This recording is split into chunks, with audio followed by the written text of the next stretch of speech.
Eu tenho novidades. Eu fui aprovada no W7 nível 3. E não só eu fui aprovada, como eu fui aprovada com distinção em todas as provas.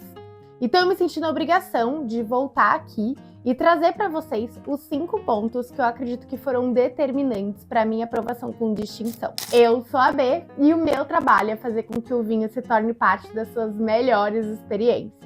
Eu já tinha feito um vídeo aqui falando sobre a minha experiência com o W7 nível 3. Eu vou deixar esse vídeo linkado aqui na descrição. Nele eu explico um pouco mais sobre os 4 níveis do W7, a diferença desse tipo de certificação para um curso de sommelier. Eu falo sobre valores de investimento, modalidades que você pode fazer o curso, enfim, tá tudo detalhado nesse vídeo que tá aqui embaixo. Quando eu fiz esse vídeo, eu tinha acabado de fazer a minha prova do W7 nível 3, então tava tudo muito fresco ali na minha cabeça, só que eu ainda não tinha recebido a minha aprovação. Nesse vídeo, inclusive, eu acho que eu falo que eu tinha saído da prova confiante, então eu tinha sim a expectativa de ser aprovada, mas eu confesso que eu fui surpreendida na semana passada quando o resultado chegou e eu fui aprovada com 2 distinções. Eu até separei aqui no meu caderno as anotações que eu fiz logo quando eu comecei a entender um pouco mais a prova. Então, só pra gente relembrar, se você estiver nesse processo do W7, você vai fazer 3 provas, uma prova de degustação, uma prova objetiva de 50 questões e uma prova discursiva que eles chamam de short answer, respostas curtas, mas as respostas não são tão curtas assim, tem umas que são, outras que não. Essa prova discursiva é a mais treta, é onde a galera acaba bombando. São 4 questões valendo 25 pontos cada, mas essas questões não são só 4 questões, porque elas são abertas em A, B, C, D, E. Então, na prática, você vai ter mais de 30 questões aí para responder só nessa prova discursiva. Para ser aprovado, você precisa de 55% em cada prova, então 55% na prova de degustação, na prova objetiva e na prova discursiva. Para você ser aprovado com mérito, você precisa de 65% em cada uma dessas provas, e para você ser aprovado com distinção, você precisa de 80%. O W7 não te informa qual foi o percentual da prova que você acertou ali, então ele não vai te dar uma nota 95, 82, mas ele vai te trazer essas classificações. O meu resultado chegou na semana passada e eu recebi uma aprovação com distinção, tanto na prova de degustação como na parte teórica ali da prova, que para esse fim aqui eles juntam, recebendo então uma aprovação com distinção total. Na minha turma, quando eu fiz a certificação, tinham mais ou menos umas 25 pessoas. Só eu e uma outra pessoa fomos aprovados no W7. Então, a prova é complicada, a prova é chatinha, você tem que saber fazer a prova e não adianta, tem que estudar. O principal ponto aqui é que eles são bastante criteriosos com relação a como você responde a prova, especialmente essa prova discursiva. É importante que você responda exatamente como eles querem que você responda. Então é o tipo de prova que, às vezes, mesmo se você responder corretamente a uma questão, existe a chance de você não obter ali todos os pontos porque você não respondeu do jeito que eles querem que você responda. Eu, particularmente, penso que tem 2 formas de você olhar para isso. Você pode reclamar, espernear, dizer que não é justo, ou você pode aprender a fazer a prova, aprender a estudar da forma correta e buscar a sua aprovação. Depois desse resultado, que foi melhor do que eu poderia imaginar, assim, tô super feliz, eu resolvi trazer aqui, então, os 5 pontos que eu acredito que foram determinantes para eu ter não só obtido a minha aprovação, mas a minha aprovação com distinção. E eu espero, assim, poder te ajudar a obter a sua aprovação também. O primeiro ponto que foi determinante para a minha aprovação foi eu ter terminado o livro do W7-3 mais ou menos um mês antes da prova. Tudo que cair na sua prova vai estar nesse livro aqui, que você recebe logo que você fecha a certificação.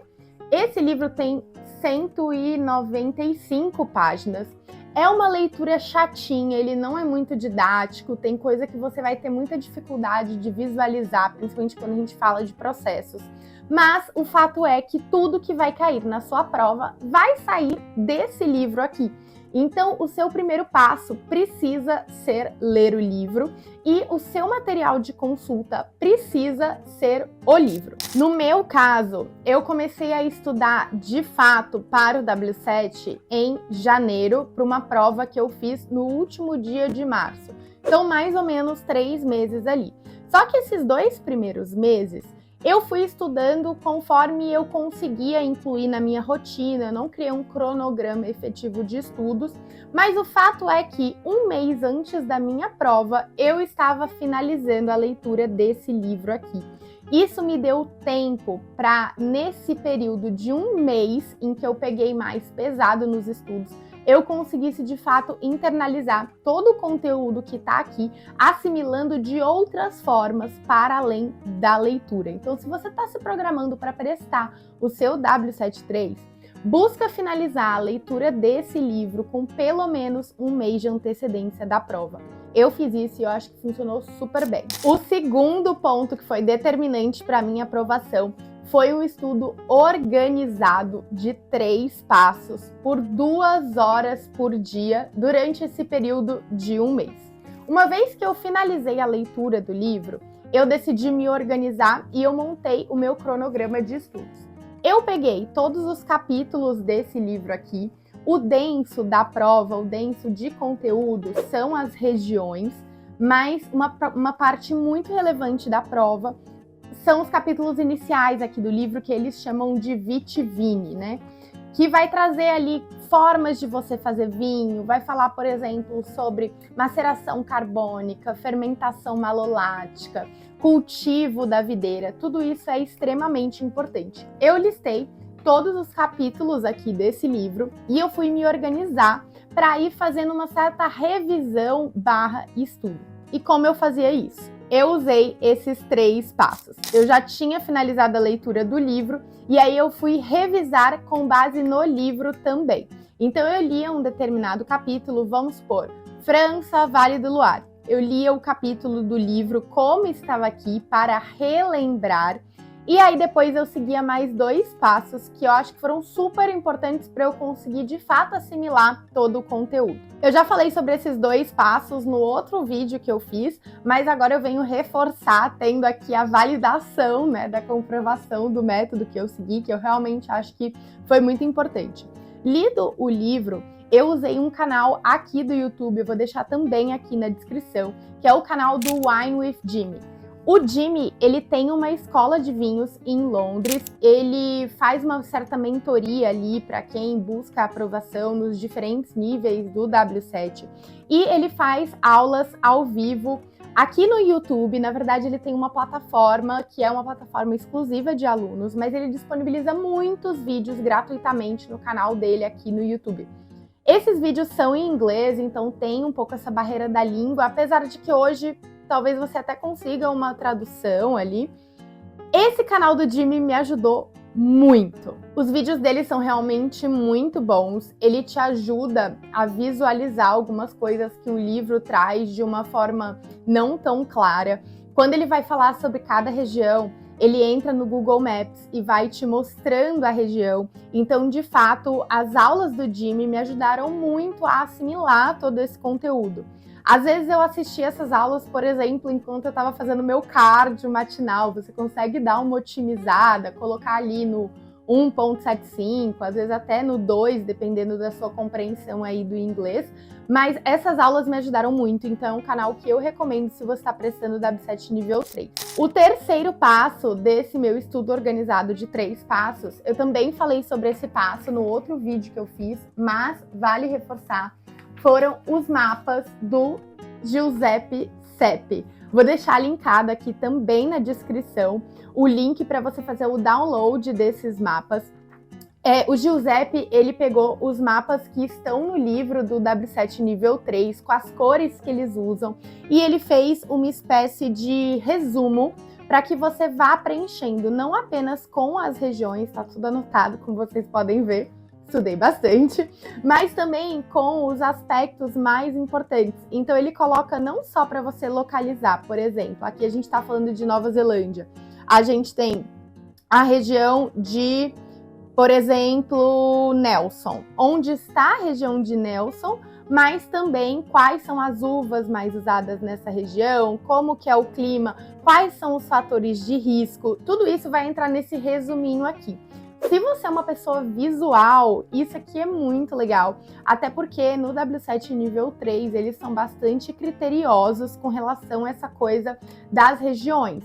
Não basta você saber onde fica uma determinada região, mas é importante que você entenda e compreenda isso, inclusive, para que você consiga fazer um racional sobre quais são os fatores de arrefecimento que vão fazer com que essa região, sub-região, seja diferente de uma outra. Por exemplo, aqui, a gente tem a região de Marlborough, que é uma região da Nova Zelândia, onde se tem muito da uva Sauvignon Blanc. Por quê? É uma região fria que ela tá aqui, ó. Aqui tem mar, aqui tem mar. Então, é uma região que tem muitos fatores de arrefecimento. Esse tipo de mapa me ajudou muito, não só a fixar, a memorizar onde fica cada coisa, mas a conseguir fazer esse racional também. Então, esse era o terceiro passo que fechava ali com chave de ouro o meu estudo.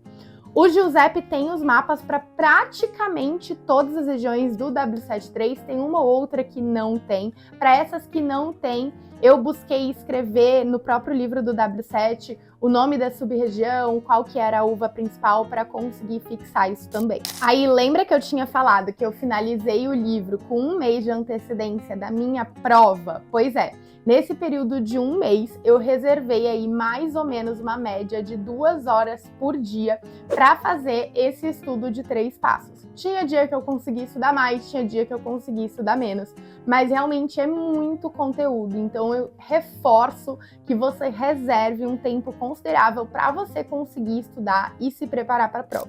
Vamos falar do passo 3, dos 5 passos que foram relevantes para minha aprovação com distinção, mas antes disso eu acho que esse vídeo já tá valendo o seu like aqui embaixo e não deixa de se inscrever no canal, porque toda semana a gente tem vídeo de vinho por aqui. O meu terceiro passo, eu diria que é talvez o mais importante de todos, que é fazer os simulados. De tudo, isso vai ser o mais importante para você, porque as questões, elas acabam se repetindo ano a ano. Isso acontece, como acontece em prova de vestibular, prova de concurso. No meu caso, por exemplo, se repetiu na minha prova uma questão igualzinha, uma questão que eu tinha feito no simulado no dia anterior. E era uma questão sobre temperatura de serviço de um vinho, que envolvia você lembrar assim, a temperatura exata. Então, de fato, eu ter feito o simulado no dia anterior me ajudou muito a lembrar e conseguir o ponto para essa questão. E muito importante também é que fazendo simulados você consegue não só entender e lembrar sobre essas questões, mas especialmente compreender o estilo da prova e o estilo de resposta que eles buscam. A Enocultura, que foi a escola que eu escolhi para fazer a minha certificação do W73, disponibilizou acho que 4 ou 5 simulados, eu tô até com eles aqui. Eu fiz todos esses simulados. Certamente a escola que você escolheu, seja a Enocultura, seja outra, disponibilizou também simulados para você. Mas você também encontra isso na internet, tá? Você encontra muitos simulados em inglês, mas hoje é muito fácil você fazer essa tradução para o português e conseguir estudar com base nisso. Eu recomendo que você faça todos os simulados. No meu caso, eu busquei fazer esse estudo de 3 etapas, pelo menos a maior parte dele, antes de eu começar a fazer os simulados, porque eu não queria me desmotivar, digamos assim, fazendo um simulado que caia uma questão que eu eventualmente não tivesse estudado antes. Eu sou um pouco metódica, tá, gente? Eu recomendo que você busque cobrir a maior parte do seu estudo antes de começar a fazer o simulado, sim, por conta disso. Mas deu a semana da sua prova, a prova vai ser na sexta. Hoje é segunda e você ainda não fez nenhum simulado, foca só nos simulados, porque é o que vai te ajudar a trazer essa compreensão geral. Outra coisa super importante é não simplesmente faça os simulados, cronometre o tempo, tá? Isso é muito importante. Você tem 2 horas para fazer as duas provas teóricas, que é a prova objetiva, 50 questões, e a prova discursiva. O mais recomendado é que você busque finalizar a prova objetiva em 20, 25 minutos no máximo. Os primeiros simulados que eu fiz, tá até aqui no meu caderno, eu passei com distinção, tá? Nas duas provas. Mas os primeiros simulados que eu fiz, eu não estava sendo aprovada.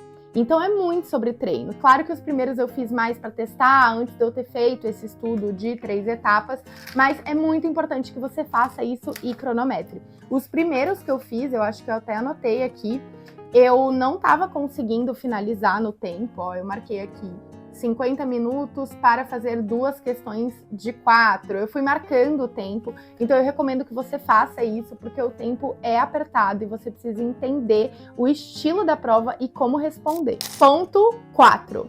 Eu revisei processos antes da prova, no dia anterior e no próprio dia da prova. O estilo de questão que o W7 gosta está muito voltado à descrição, principalmente de processos. Por exemplo, eles podem pedir para você descrever o processo de produção de um Porto Vintage, ou então descrever como funciona o sistema de soleira no Jerez, descrever como funciona a maceração carbônica, semicarbônica. Tudo isso está no livro. Tem os passos certinhos com as palavras, como eu falei, que eles vão querer que você use. Precisa estar com as palavrinhas certas. Então, para mim, foi muito importante eu ter feito essa revisão. Eu peguei do livro e eu fui escrevendo no caderno tudo que eu tinha ali de processo que pudesse ser demandado na prova. Na minha prova, caiu uma questão na parte de fortificados para você descrever o processo de produção de um vinho do Porto LBV. E eu só lembrava do processo, palavrinha por palavrinha, porque eu tinha acabado de escrever aquilo ali no meu caderno, exatamente como estava no livro. Então é aquela coisa, você saber fazer a prova e se preparar para esse estilo de prova. É claro que essa questão dos processos acaba sendo uma revisão, então dê prioridade ao conteúdo macro ali. Se você não conseguiu estudar Bordeaux, você não vai ficar revisando esse tipo de processo. Dê prioridade ao estudo de uma região que seja mais clássica. Mas se você conseguir se organizar direitinho, eu realmente recomendo que você faça essa revisão de processos. Por fim, é clichê, eu sei, mas é importante falar. Número 5, esteja descansado no dia. De nada adianta você virar a noite ali anterior à prova estudando coisas que você não conseguiu estudar. Você dificilmente vai conseguir assimilar esse conteúdo, você vai ficar cansado e isso vai prejudicar o seu desempenho na prova. No meu caso, eu estudei sim no dia. Hoje eu tenho um trabalho que eu tenho uma certa flexibilidade, então eu consegui tirar o meu dia da prova para fazer essa revisão de processos, mas não era nada novo para mim, não era nada que eu estava assimilando ali pela primeira vez, era de fato uma revisão geral. Eu tirei sim um tempo para eu descansar, eu fui na academia, então eu realmente recomendo que você tire o seu dia aí de uma forma que você consiga também descansar um pouco para poder lembrar de todo o conteúdo na prova. Isso é o mais importante. Então vamos recapitular para você ser aprovado com distinção também? Passo 1, finalizar o livro do W7 com pelo menos um mês de antecedência da sua prova. Passo 2, estudo organizado de 3 passos. Revisão do livro, canal do Wine with Jimmy e os mapas do Giuseppe Seppi, tá tudo aqui embaixo na descrição. Passo 3, o mais importante de todos, faça os simulados, faça todos os simulados. De preferência, faça isso quando você já tiver assimilado um volume interessante ali de conteúdo, mas não deixe de fazer os simulados. Passo 4. Revise, se possível, processos. O W7 pede muito isso, são questões que às vezes têm uma pontuação enorme, então você lembrar ali da forma como está descrito no livro, com os passos que eles querem que você responda, é muito importante. E passo 5, não vai virar à noite antes da prova estudando coisa que você ainda não estudou. Tira o seu dia para descansar, para você conseguir assimilar bem todo o conteúdo que você vai precisar lembrar na hora da prova. Se você está nesse processo do W73, não deixa de conferir o outro vídeo que eu fiz sobre isso logo depois que eu finalizei a prova. Ele tá aqui embaixo na descrição também. Lá eu vou explicar mais sobre todos esses métodos que eu trouxe aqui também. Eu te desejo muito foco, muita dedicação. Não é uma prova fácil, mas é uma prova que te exige método e te exige dedicação. Segue tudo que eu trouxe aqui para você. Se eu puder te ajudar de alguma forma, me chama lá no Instagram, me manda uma DM, vamos conversar. Eu te desejo todo o sucesso do mundo nessa jornada e depois volta aqui para me contar da sua aprovação, que eu quero saber. Por fim, não deixa de se inscrever no canal e o like nesse vídeo. Até a próxima!